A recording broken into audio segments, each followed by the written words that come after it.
So, ayan po ang ginawa ko today from 1 PM yata. Na tatapos ako ng alas 3. Ayan mga langga.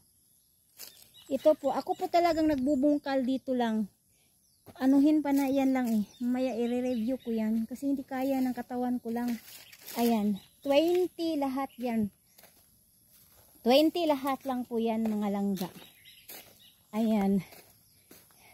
Yan lang ang yung ano natin, yung lakas natin sa katawan pag babae.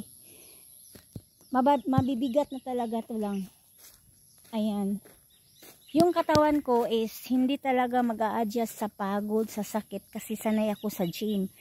Mag-aaswat ako sa gym ng mabibigat.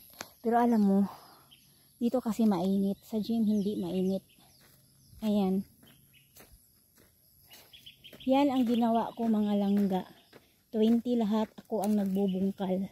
Tapos, yung kahoy nandun yung kahoy, hinakot ko talaga patungo dun. Ako lang din.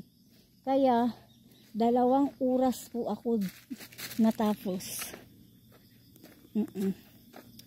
Ayan na nga langga, tinagalog ko at binisaya ko din. Nagpo-post ako ng Bisaya, nag-post din ako ng Tagalog. Kasi may mga Tagalog kasi, magtagalog ka kasi kapag Bisaya, hindi namin panonoodin kasi hindi kami makaintindi. Kaya nagtagalog ako ngayon. O, dito ko yun hinakot, kinuha.